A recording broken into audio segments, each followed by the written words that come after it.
Irmãos e irmãs, boa noite a todos. Graças e paz da paz de Deus. Hoje nós vamos ver esse verso 5 de Hebreus capítulo 11, que fala sobre Enoque. Mas antes, só o título de introdução, irmãos. Uns 5 séculos antes de Jesus, havia um homem chamado Êxodo. E Êxodo era um escritor literário, ele é considerado o pai das fábulas. Quem aqui gosta de fábula? Êxodo foi o pai, o orientador das fábulas. E é muito interessante que Êxodo ele tem uma pequena fábula que ele diz o seguinte: o título é O Velho e a Morte. Ele conta a história de um velhinho, pense lá na Grécia, 5 séculos antes de Jesus. Um velhinho que trabalhou a vida inteira na lavoura, depois de um dia cansado de trabalho, ele pega aquele feixe, coloca no ombro da sua colheita e vai indo para casa.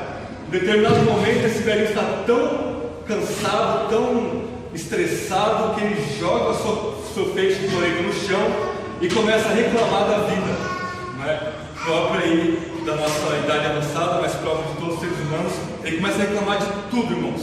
Ele começa a dizer: mas que trabalho miserável é esse que eu vivi minha vida inteira trabalhando? Eu odeio a lavoura, eu odeio carpir, plantar, e eu passei 60, 70 anos da minha vida fazendo isso.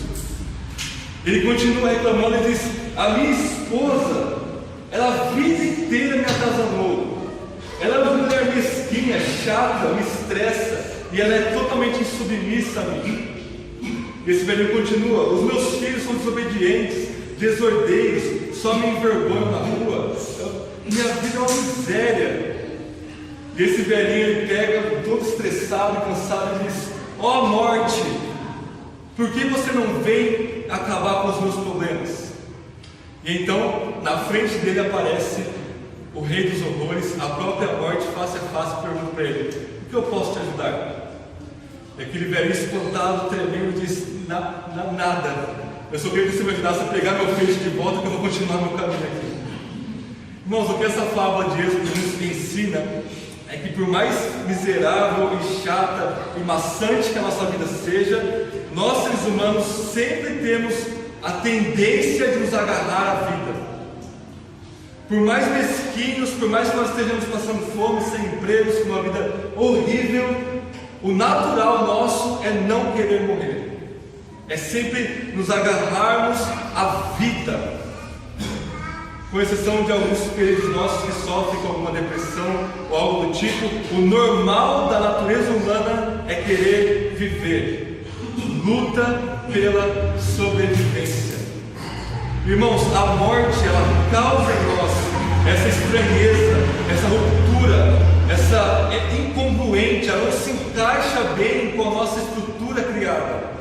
Nós sempre estamos querendo fugir dela. Ela se constitui um dos nossos maiores inimigos. E nós vimos na história, por exemplo, na Idade Média e no começo da nossa era moderna, as pestes, com a peste negra e várias outras que mataram milhões e milhões de pessoas.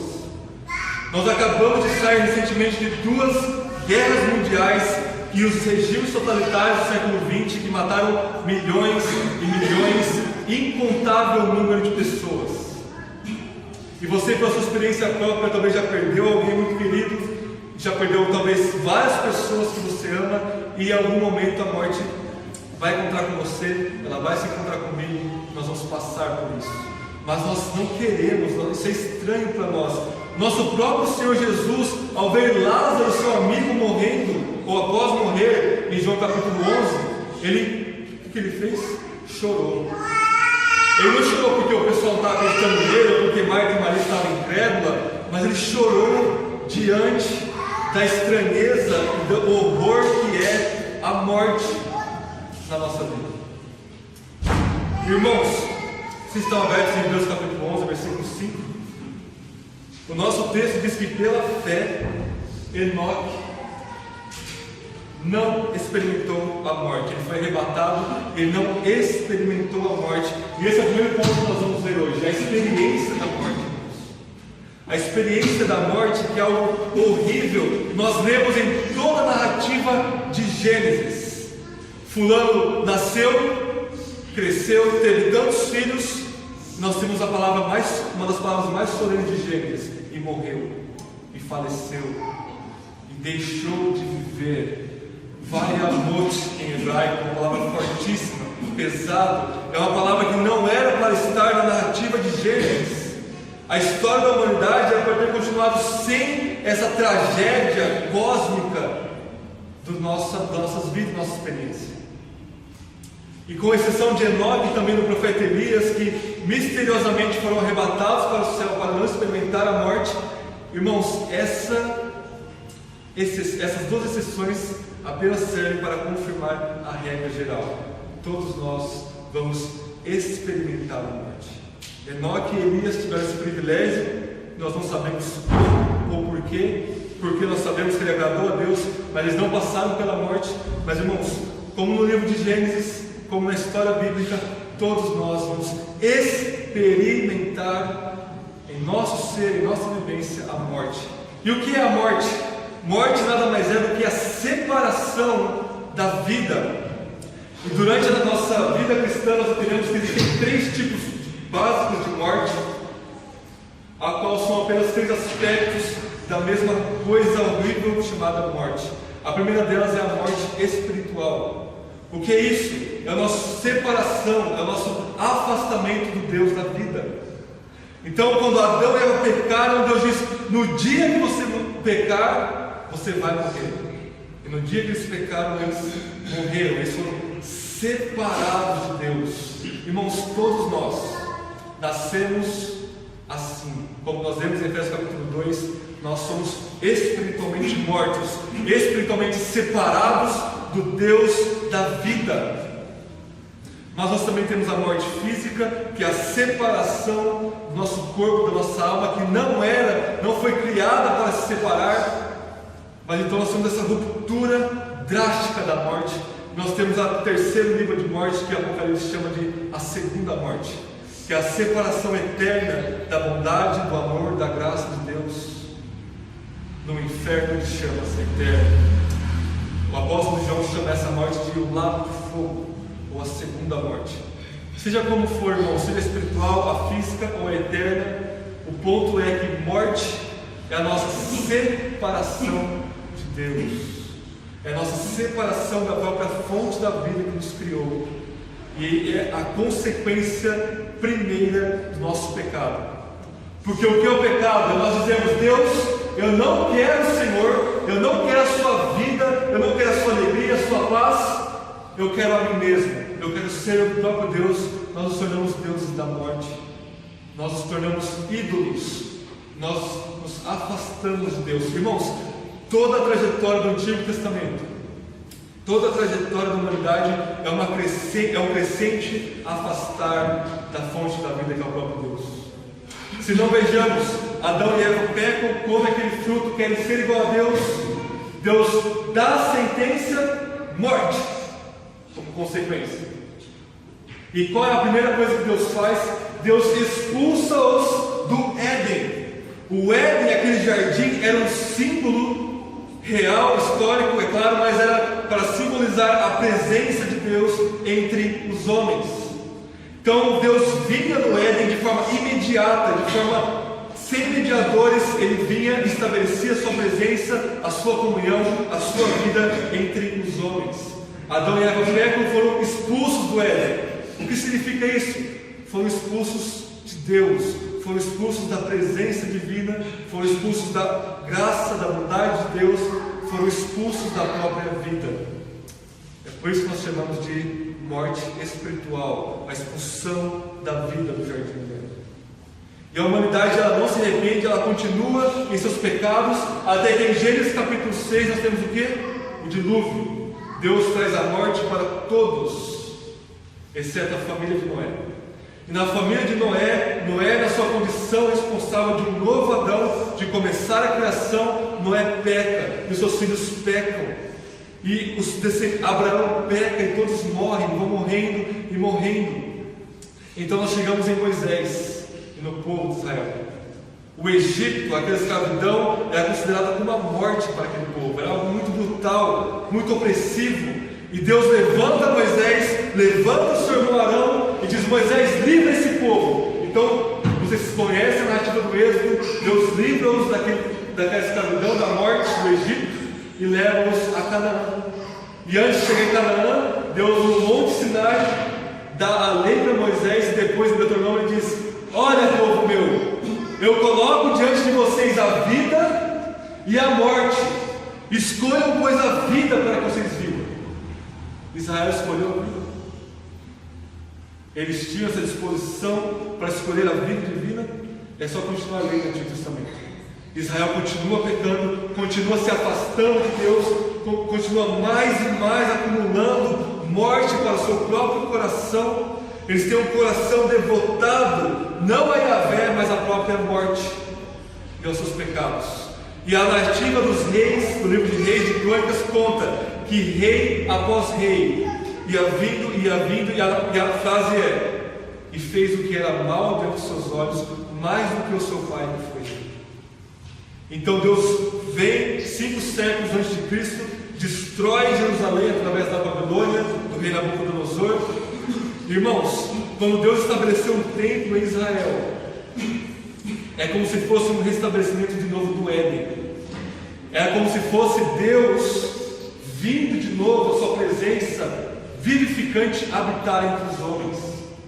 E quando Nabucodonosor vem e destrói o templo e leva os cativos de novo para a Babilônia, os profetas Isaías, Jeremias e Ezequiel começaram a dizer: olha, o nosso cativeiro é sinônimo de morte, porque o templo, que era a manifestação da vida divina para nós, foi destruído e nós estamos aqui nessa morte.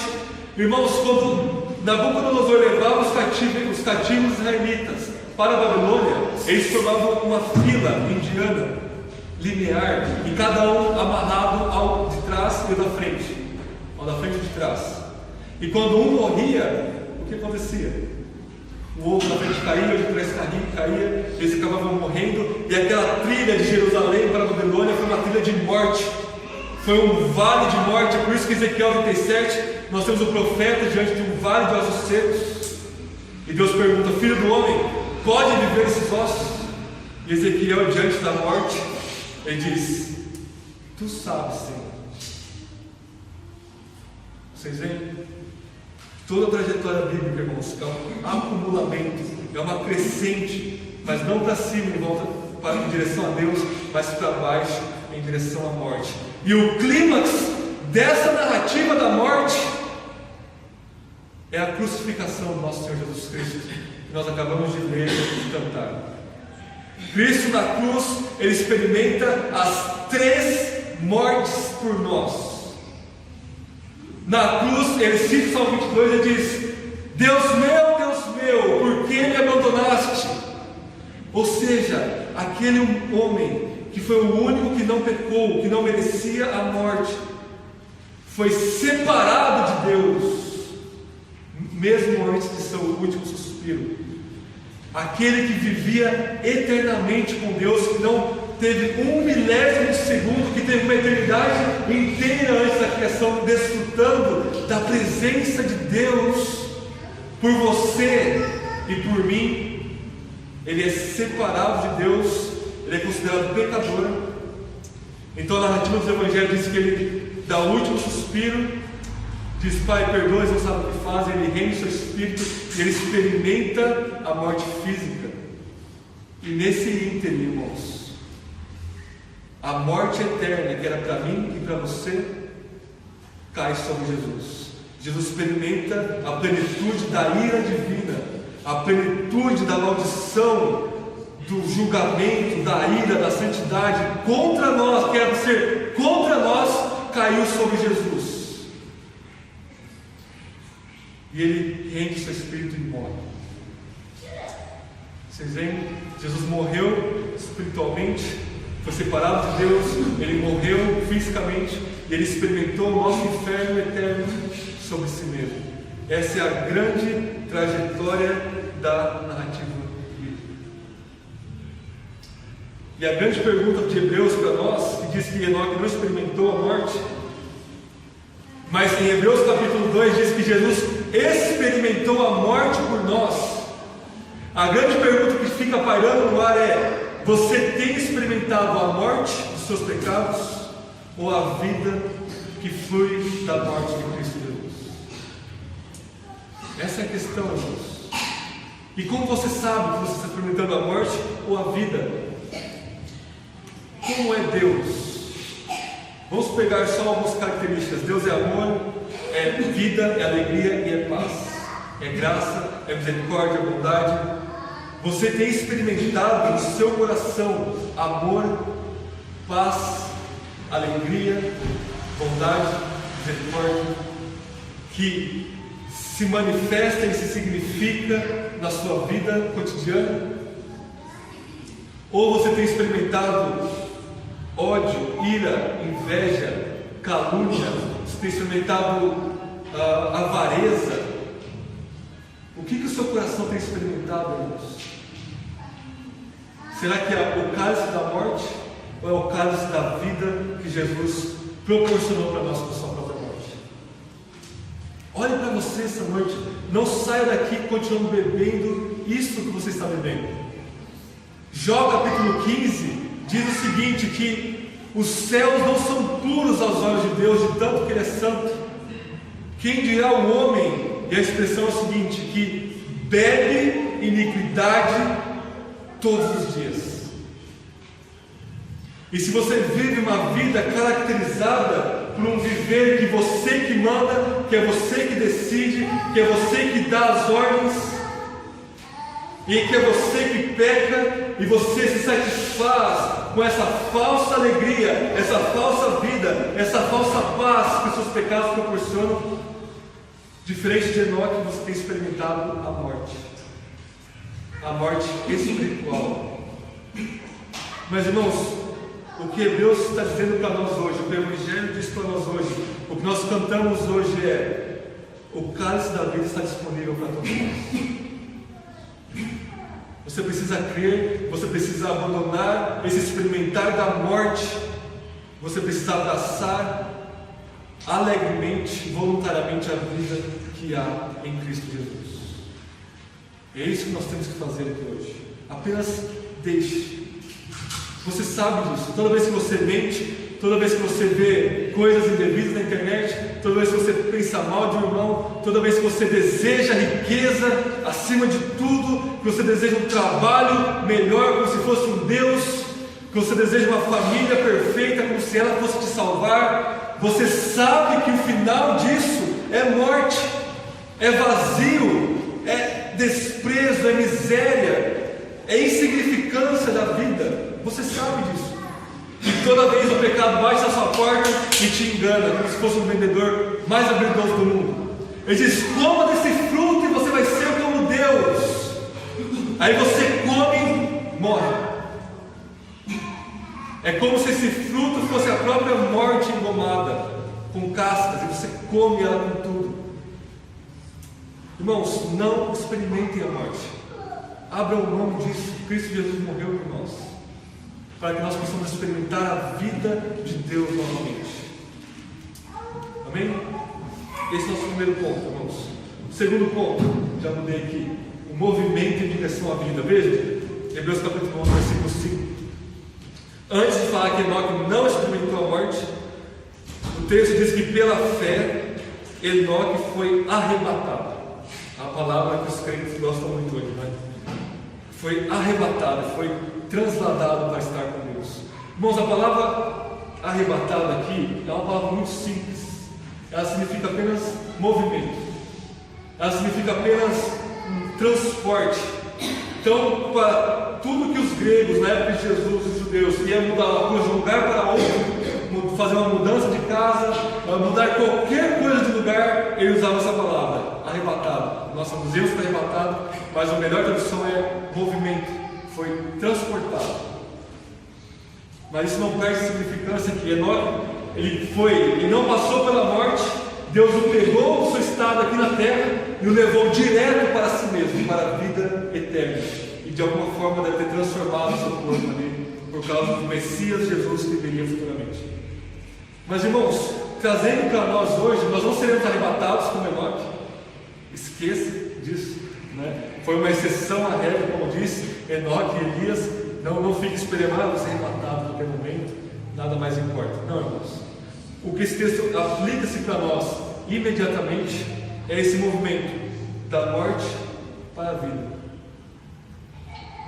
é nos movermos do nosso estado mortal, de pecado, de trevas, de pecaminosidade, de iniquidade, e sermos movidos para a vida que é em Cristo Jesus. Deixa eu perguntar para vocês: Enoque se trasladou aos céus? Ele disse: não, agora baixou de mim aqui Clark Kent, né, Superman, eu vou voar até o céu. Quem fez isso, irmãos? Deus. Quem pode tirar você desse lamaçal de pecado, de morte? O próprio Deus. Eu gostaria, irmãos, de ler alguns textos com vocês no Evangelho de João. Peço que vocês abram. E eu oro para que a mera leitura desses textos crie vida em nós que ouvimos. Eu irei apenas lê-los, irmãos. Vocês prestem atenção nas palavras vida, morte e fé, que aparece também na Hebreus capítulo 11, versículo 5. João capítulo 3.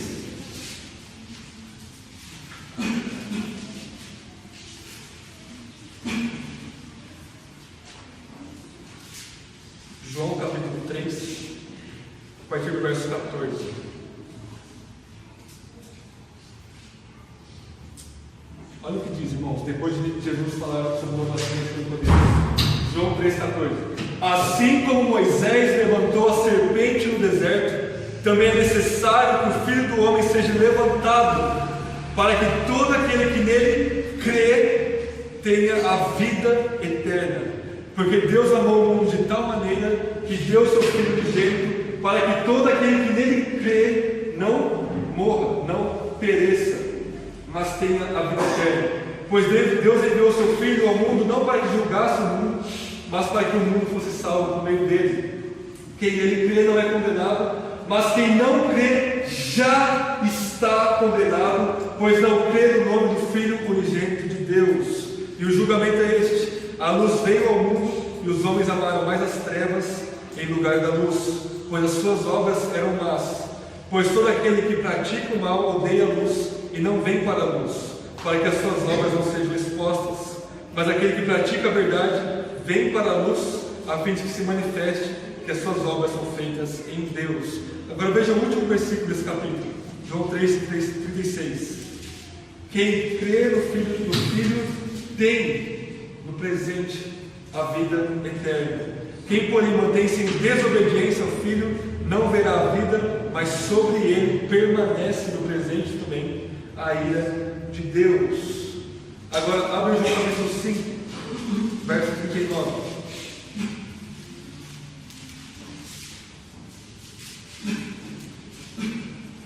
Jesus, puxando a orelha dos fariseus, diz, João 5,39: Vós examinais as Escrituras, pois julgais ter nelas a vida eterna, e são elas que dão testemunho de mim. Mas vocês não querem vir a mim para que tenham vida. Eles não querem fazer esse movimento da morte para a vida. Virem as páginas. João capítulo 6, versos 54 a 59.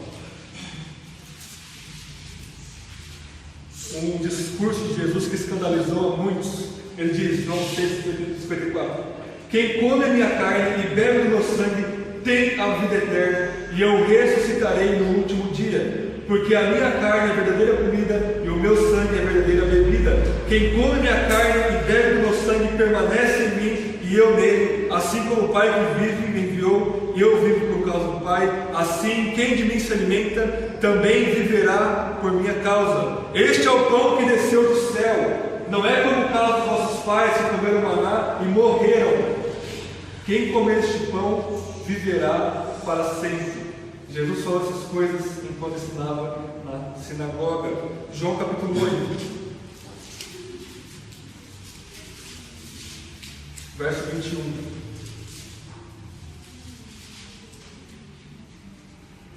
E Jesus lhes disse outra vez, João 8, 21: Irei embora e me procurareis, mas morrereis em vossos pecados. Para onde eu vou, não podeis ir. E os judeus diziam: será que ele vai suicidar-se? Pois diz: para onde vou, vós não podeis ir. Mas ele lhes disse: vós sois daqui de baixo, e eu sou lá de cima. Vós sois deste mundo, e eu não sou. Por isso eu vos disse que morrereis em vossos pecados, porque se não crerdes que eu sou, morrereis em vossos pecados. Viram aí para o versículo 51 do capítulo 8 aí. João 8, 51. Em verdade vos digo que se alguém obedecer a minha palavra, nunca verá a morte. A palavra ver aqui é a mesma de experimentar a Deus. E os judeus disseram: agora sabemos que tem demônio, pois Abraão morreu e também os profetas, e tu dizes: se alguém obedecer a minha palavra, nunca provará a morte.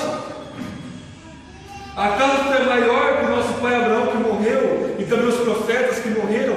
Quem tu pensa que tu és? João capítulo 10, versículo 10. João 10, 10. O ladrão vem somente para roubar, matar e destruir. Eu vim para que tenham vida e a tenham em abundância. João capítulo 11, estamos terminando a leitura. Verso 23. Vocês sabem daquele episódio da morte de Lázaro.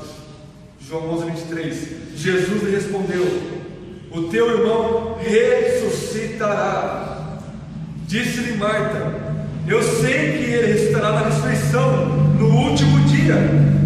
Jesus declarou: eu sou a ressurreição e a vida. Quem crê em mim, mesmo que morra, viverá. E todo aquele que vive e crê em mim, jamais morrerá. Crês nisso? Respondeu-lhe Marta: sim, Senhor. Eu creio que tu és o Cristo, o Filho de Deus que devia vir ao mundo. Ainda no capítulo 11, nosso penúltimo texto, versos 43 ao 44.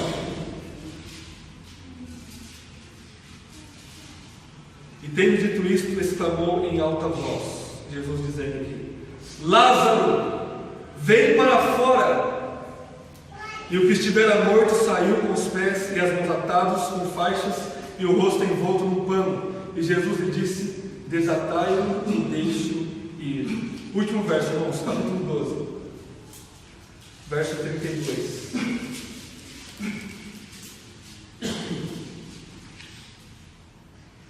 João 12, 32. Jesus dizendo que eu, quando for levantado da terra, atrairei todos a mim. Essa é a palavra do nosso Senhor Jesus Cristo. Irmãos, todo esse massivo testemunho do apóstolo João para nós, ele quer dizer uma única coisa para nós: corram para a vida que é Jesus Cristo. Corram para a vida. E vocês repararam que todos os textos estão dizendo pela fé. Jesus dizendo: se você crer em mim, vida na sua vidinha cotidiana, vida em abundância, a plenitude da vida divina de Cristo Jesus, a plenitude da paz, da alegria, da bondade fluindo em você, como ele diz no capítulo 7 de João, como rios de águas vivas para a vida eterna. O que o testemunho de Enoque, o que o testemunho de João e de Hebreus diz para nós é: corramos para Jesus Cristo. Como John Owen escreveu no século XVII, o título mais bonito de algum livro que o ser humano já escreveu: a morte morreu na morte de Cristo Jesus. A morte morreu na morte de Cristo Jesus, irmãos. É como se a Senhora Morte, que apareceu para aquele velhinho lá da fábula de Êxodo, toda imponente, soberana, e visse aquele carpinteiro fraco, sanguentado na cruz, e quisesse fugir dele, dizendo: eu não posso pôr minhas mãos em você, porque você não tem pecado. Jesus dizia: venha, que ao me matar você morre junto comigo. E 3 dias depois ele levanta dos mortos e inaugura a nova criação, onde a morte é derrotada. É por isso que nós hoje, irmãos, podemos nos livrar desse cativeiro da morte espiritual e nos ligarmos a Jesus Cristo, e nos ligarmos à vida de Deus. E como nós fazemos isso, irmãos? Vamos voltar lá para Hebreus 11. somente, exclusivamente, pelo instrumento de intermediação da fé. Somente pela fé, não pelas obras. Jesus disse no último texto que nós lemos: quando eu for levantado daquela cruz, e quando eu for levantado na ressurreição, eu atrairei todos a mim. Não é como se você fosse até Jesus, não é como se Jesus estivesse aqui neste púlpito dizendo: me aceitem pelo amor de Deus, e você, acho que eu vou aceitar Jesus. Não. Dizer que você vai até Jesus é tão loucura quanto dizer que Enoque foi até Deus por si mesmo. É o próprio Espírito de Cristo, através da pregação da palavra, que tira você da morte e traz você para a vida, e continua te trazendo para a vida todos os dias, através da irresistível chamada do Evangelho de Cristo Jesus. Irmãos, vocês estão abertos em Hebreus capítulo 11, versículo 5? Olha o que diz: pela fé Enoque foi arrebatado, ele foi movimentado para o céu, para não experimentar a morte, e não foi achado, e não foi mais visto, pois Deus o arrebatara, visto que antes de ser arrebatado, havia sido aprovado por agradar a Deus. Nós não entendemos isso daqui, irmãos, essas duas últimas palavras: aprovado por agradar a Deus. A palavra aprovado no grego é simplesmente testemunho, ou seja, alguém deu testemunho que Enoque agradou a Deus. Sabe, irmãos, onde essas palavras são usadas na Bíblia? No batismo de Jesus e no monte onde ele se translava, os céus se abrem e o próprio Deus testemunha: este é o meu filho amado, em quem eu me agrado. Vocês conseguem entender isso? A plenitude infinita da essência divina, que somente Ele próprio pode se satisfazer. Nada fora de Deus pode trazer alegria a Deus. Ele olha para aquele homem naquela água suja do Rio Jordão e diz: esta pessoa eu tenho todo o meu prazer, eu dou testemunho para toda a criação, nele eu me comprazo. Infinitamente me traz alegria plena, divina, este homem, Jesus Cristo, porque ele era o próprio Deus. Irmãos, quando você crê de fato, de verdade, em Jesus Cristo, o próprio Deus dá testemunho de você: você é meu filho amado em quem eu me comprazo. Você consegue entender isso? A plenitude da divindade, que existe eternamente, que não precisa de nada, olha para você, viu um pecador que só sabe pecar, que só sabe viver assim, enxergando um pau na sua frente, que não o glorifica da maneira correta. Ele olha para você e vê uma pessoa que crê em Jesus, e ele olha Jesus em você. Então ele diz, como ele disse para Enoque: eu me agrado em você. Plenamente o ser divino é movido por uma alegria satisfatória por você. E você acha que você pode fazer alguma coisa para acontecer isso, irmãos? Não. Você abre suas mãos vazias e pela fé você agarra em Jesus e diz: Deus, eu só posso te agradar porque Cristo morreu por mim, e porque eu estou nele e ele está em mim, e por causa do Senhor se agrada dele, então pela fé eu creio que o Senhor se agrada de mim. E o último ponto, irmãos, o credo do peregrino. Terceiro e último ponto. Vocês repararam na leitura do Danilo? Vamos abrir lá em Gênesis capítulo 5.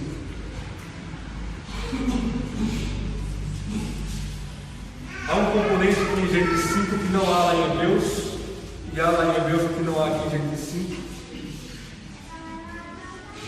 E o componente é: Enoque andou com Deus.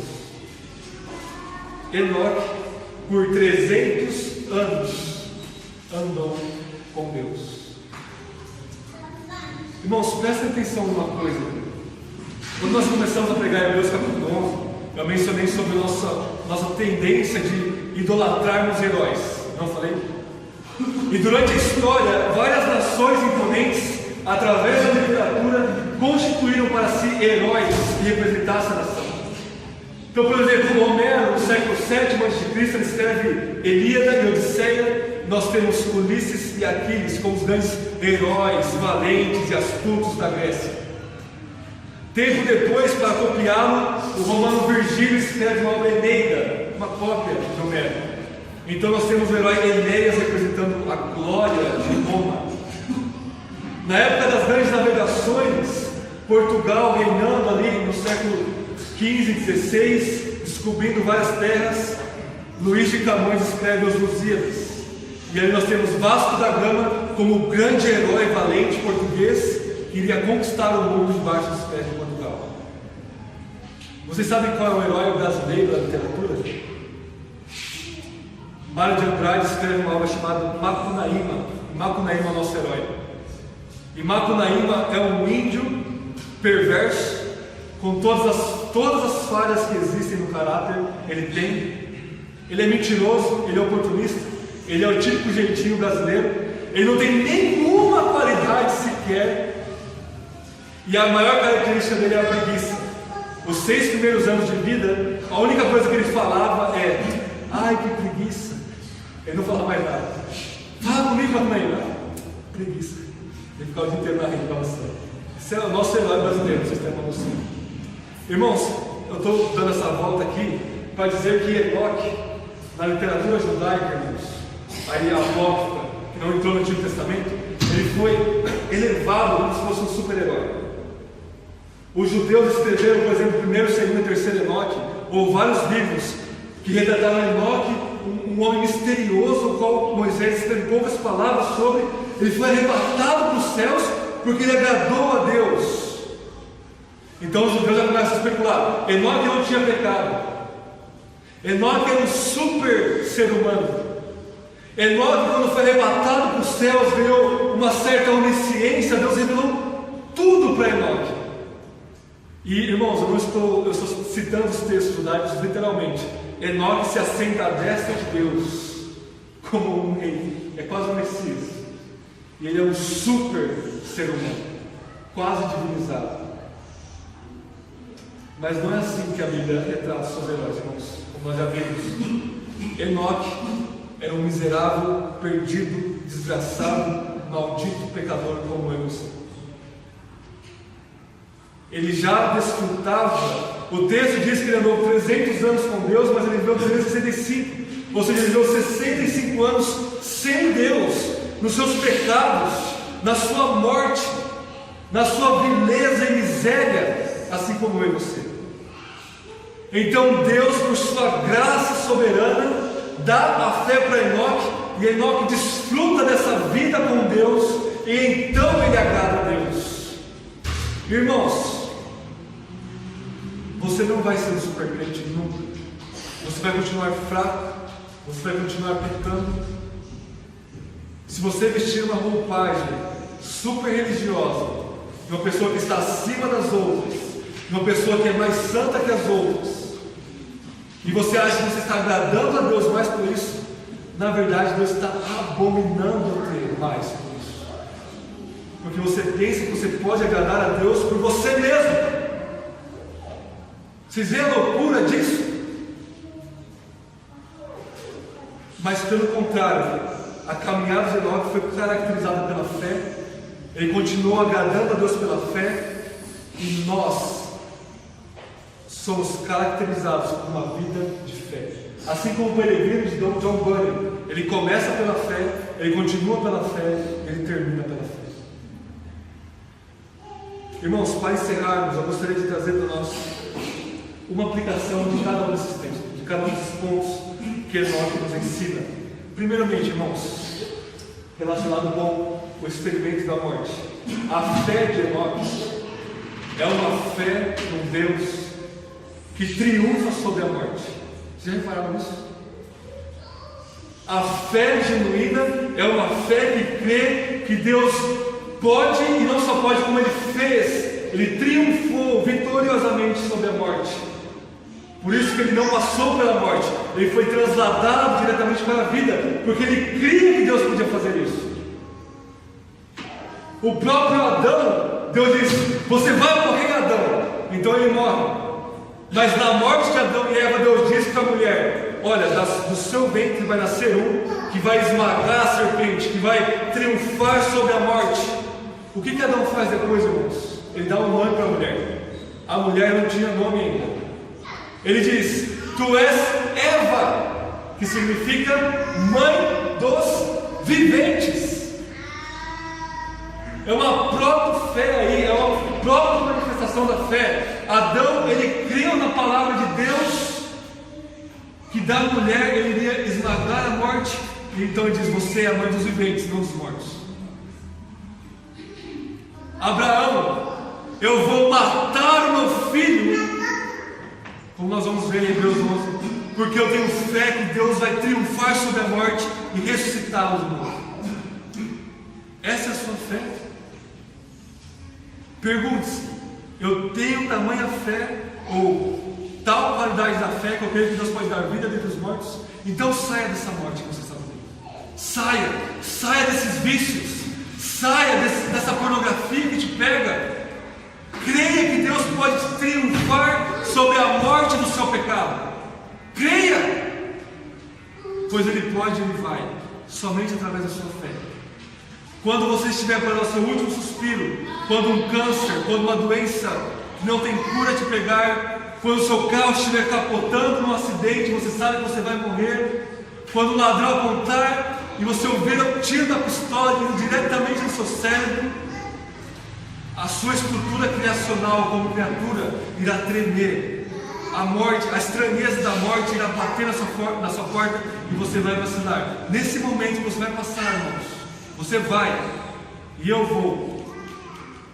Creia que no momento que você fechar os seus olhos, vida imediata na presença do Cordeiro de Deus. E creia que em última instância esse seu corpo e toda a criação vai ser redimida do cativeiro da morte, e nós iremos ressuscitar em Cristo Jesus. Creia que Deus traz vida dentre os mortos. Irmãos, Hebreus, nós sabemos, aqueles primeiros leitores, judeus cristãos, estavam experimentando a morte por causa da fé. Soldados romanos vinham com os judeus caluniando eles, diziam: mate-os, porque eles são cristãos. E eles estavam começando a tremer diante da morte. Eles estavam dizendo: não, eu quero negar a minha fé para poder abraçar essa vida, porque é isso que nós como criaturas caídas fazemos. Então o autor dos Hebreus diz: olha, pela fé Enoque não viu a morte. Pela fé você, judeu, não vai experimentar essa morte eterna. Creia, não abandone Cristo Jesus. Pela fé você vai ter vida em Jesus Cristo. Segunda aplicação, irmãos: nada pode te mover para a vida além de Cristo Jesus. Baseado em transladação aqui no segundo ponto. Nada. Os primeiros leitores ali de Hebreus, aqueles judeus perseguidos, eles estavam achando que se eles voltassem para o judaísmo, eles poderiam então, através do judaísmo, fazer movimentos de volta para Deus e terem vida novamente. O que o Enoque nos ensina, o que o autor dos Hebreus quer que todos os cristãos aprendam é: você só vai ser movimentado da morte para a vida através de Jesus. A sua religiosidade não vai te levar para a vida, a sua família não vai te levar para a vida, a denominação que você pertence não vai te levar para a vida, o seu pai, os seus filhos, o seu conhecimento, os seus sentimentos, nada vai te levar para a vida, a não ser Cristo Jesus. Quando eu for levantado, eu vou atrair com a minha onipotência todos os que creem para mim. E como Jesus faz isso? Através do poder do Espírito na pregação da palavra. Esse é o meio que ele usa. Por isso, irmãos, diante da exposição da palavra de Deus, creiam que você não pode ir para Deus sozinho. Se todo mundo daqui da igreja te ajudar, você não pode ir para Deus. Se todos os anjos do céu pegarem você no colo, eles não conseguiriam te levar para Deus, por causa do peso dos seus pecados. Mas por causa dessa coisa chamada fé, confiança absoluta em Jesus Cristo, o Espírito da graça te move até Jesus, soberanamente, irresistivelmente. E para encerrarmos, terceiro e último ponto: ande com Deus pela fé. Enoque andou com Deus, e andar é muito mais do que você especular sobre Deus, do que você pensar sobre Deus, do que você falar sobre Deus. É você ter uma intimidade com Deus, uma amizade. É você presentificar, realizar, tornar real a própria presença vivificante de Deus. É algo que você experimenta dentro do seu coração. Você quer andar com Deus durante a sua vida inteira? Ande pela fé. Deixe de tentar agradar a Deus pelas obras, pelo que você faz. Ande com Deus pela fé. Você quer experimentar mais da presença de Deus? O que você faz? Jejua? Não. Vem para a igreja igual louco? Não. Você crê mais em Jesus Cristo. Você olha mais para Jesus. E esse olhar para Jesus pela fé vai te encher da presença do Espírito. E você vai andar com Deus. E, irmãos, isso é a única coisa que importa. Essa é a única coisa que se é dita sobre Enoque. 365 anos, a única coisa que é dita, além de ele ser arrebatado, ele andou com Deus. Essa é a única coisa que importa para você e para mim. É a coisa mais importante. Não é você ter um trabalho melhor, uma família melhor, uma igreja melhor. É você andar com Deus, com oração, com leitura bíblica, vindo aos cultos, sim, usando esses meios da graça, mas todos eles permeados e fundamentados na fé. Eu gostaria de encerrar lendo um texto com vocês, lá em 1 Coríntios. Nós já encerramos. 1 Coríntios capítulo 15.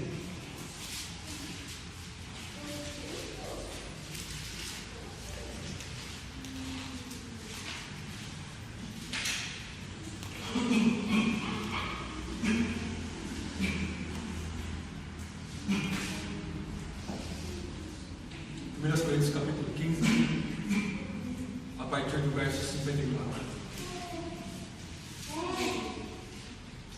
Todos acharam? 1 Coríntios 15, 54 diz assim: mas quando o que perece se revestir do que é imperecível, e o que é mortal se revestir do que é imortal, então se cumprirá a palavra escrita: a morte foi engolida pela vitória. Onde está, ó morte, a tua vitória? Onde está, ó morte, o teu aguilhão? O aguilhão da morte é o pecado, e a força do pecado é a lei. Mas graças a Deus, que nos dá a vitória por meio do nosso Senhor Jesus Cristo. Portanto, meus amados irmãos, sejam firmes e constantes. É isso que Enoque significa: constante, disciplinado, sempre atuantes na obra do Senhor, sabendo que nele o vosso trabalho não é inútil. Oremos.